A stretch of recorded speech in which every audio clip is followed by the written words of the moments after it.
اهلا بيكم، يا رب تكونوا جميعا بخير. في فيديو النهارده هنتعلم ازاي نحضر الزبادي اليوناني او الجريك يوجرت في البيت بطريقه صحيه جدا وكمان اقتصاديه. هنتعلم ازاي نحضره يكون متماسك وصحي جدا ولذيذ، وهيدخل في العديد من الوصفات. ممكن نحضره كوجبه فطار خفيفه جدا وكمان صحيه لينا وللاطفال، او ممكن كمان نحضره كوجبه عشاء خفيفه جدا وكمان صحيه بتساعدنا على الهضم، وكمان يكون عشاء خفيف جدا وصحي. اول حاجة عندي كيلو من الحليب الجاموسي ويكون كامل الدسم، ويفضل ان يكون الحليب من مصدر كويس ويكون مضمون جدا. هغلي الحليب وبعد الغليان هبتدي اوطي النار خالص، وبعد كده هستمر في الغليان مدة لا تقل عن 10 دقايق تانية.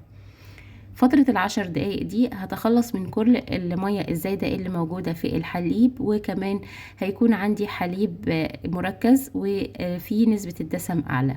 هسيبه يبرد شوية. بعد مرور حوالي 7 دقايق هحصل على حليب دافي، وكمان درجة الحرارة بتاعته تقريبا 55 درجة مئوية. دي الحرارة المناسبة لتحضير الزبادي. هبتدي أضيف لي الخميرة الغذائية، وهي الزبادي أو اليوجرت اليوناني. اليوجرت اليوناني ضفت كوب من اللي بيتباع بره في الأسواق عشان أحصل على حليب أو زبادي بنفس الزبادي اليوناني. الزبادي هيكون عندي بدرجة حرارة الغرفة. هبتدي اقلب كويس جدا 3 معالق كبار من الزبادي، من 3 معالق ل3 معالق ونص على حسب حجم الكوب. الكوب يكون كبير لكل كيلو من الحليب.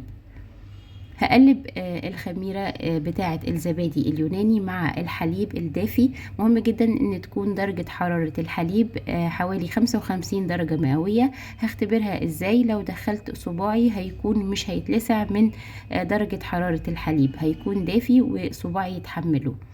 هلاحظ ان في تكتلات من الخميرة الزبادي. هبتدي اقلب كويس جدا، او ممكن بعد كده في الخطوة دي، وتكون الخطوة دي مهمة جدا، اني ابتدي اضيف الحليب في ميجرنج كاب، او ممكن كمان في الخلاط، واضربه كويس جدا علشان اتأكد تماما ان الزبادي اللي ابتديت اضيفه على الحليب اندمج تماما، وكمان مفيهوش اي تكتلات او ترسبات من الحليب.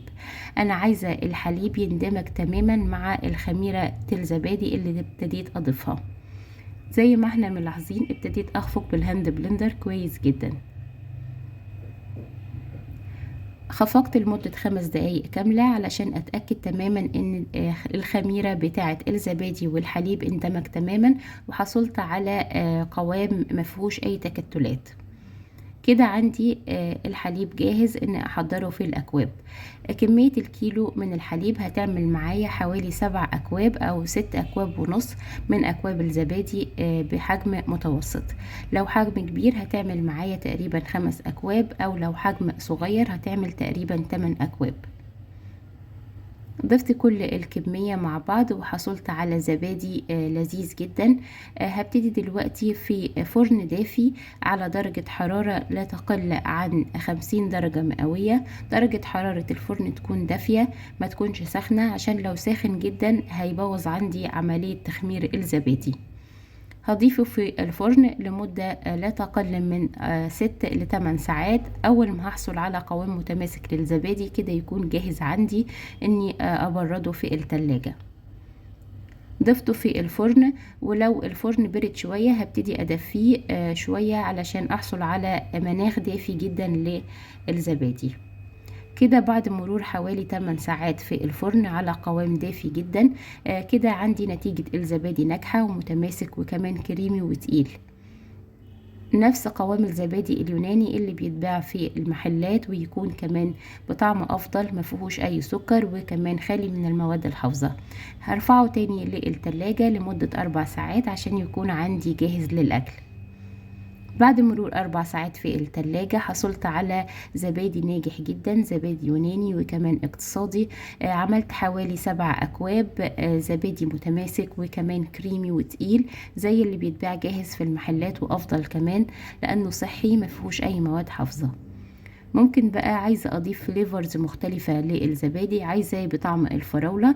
كنت حضرت قبل كده في فيديوهات سابقة طريقة تحضير صوص الفراولة بطريقة صحية وكمان بدون سكر في البيت، ممكن ترجعوا له. هبتدي أزين أكواب الزبادي بصوص الفراولة، هيديني طعم حلو جدا وشكل لذيذ لأكواب الزبادي. ممكن نضيف ليه افكار كتير ونكهات كتيرة مختلفة. انا حضرت كم فليفرز للزبادي علشان يكون اختيارات كتيرة جدا ومتعددة لينا، نغير من طعم الزبادي وكمان هيكون شكلها حلو في نفس الوقت، هتشجع اطفالنا ان احنا نحببهم في الاكلات البيتي الصحية. وده بالصوص الدولسي دي ليتشي او صوص التوفي اللي كنت حضرته في فيديو سابق في كيكة التفاح.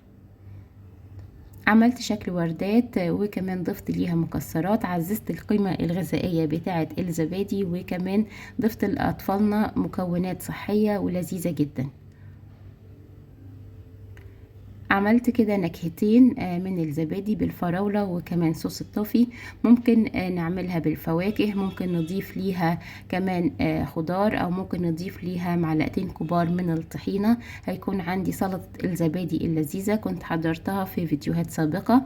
ممكن سبرينكلز او بريتزلز لذيذ جدا. هيكون عندي في قرمشة كده في الزبادي، ممكن اضافة مكسرات. في اختيارات كتيرة جدا. قولولي ايه اقتراحاتكم لتزيين الزبادي وتحضيره كوجبة فطار خفيفة او وجبة عشاء. جربوا طريقة الزبادي اليوناني كمان بطريقة صحية ولذيذة جدا. احنا عندنا الكوب بيتباع تقريبا ب25 جنيه. احنا ممكن نحضر 6 اكواب صحية جدا وكمان لذيذة. هعمل ليكم افكار ازاي نحضره كوجبة فطار او سناكس ما بين الوجبات او وجبة عشاء خفيف. عندي افوكادو من الدهون الصحية اللذيذة جدا وكمان غني بالاوميجا 3 وانتي اوكسيدانت وصحي جدا. هيكون لذيذ جدا مع وجبة الزبادي.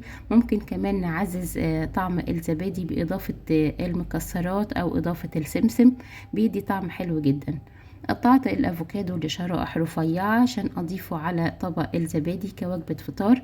ممكن كمان نضيفه مع الشوفان والموز، بيدي طعم حلو جدا. وجبة فطار لذيذة لو حابين ناكل حاجة مسكرة وكمان في نفس الوقت صحية كوجبة فطار. بتمنى تجربوا الزبادي اليوناني. ولو انتم جداد على القناة، انا حنان مصطفى بقدم محتوى التغذية الصحية، وصفات خالية من السكر وكمان الجلوتين والزيوت المهدرجة. ولو انتم جداد على القناة ما تنسوش اللايك والشير والسبسكرايب وتفعيل زر الجرس على الكل. وتابعوني على كل منصاتي تيك توك وانستجرام وفيسبوك وتويتر. واشوفكم على خير في وصفات صحية جديدة ولذيذة ومميزة. وكمان تابعوا وصفات سلسلة جديدة جدا من وصفات اللانش بوكس للأطفال، هتكون متنوعة وصحية ولذيذة. وأشوفكم على خير في فيديوهات كتيرة جديدة.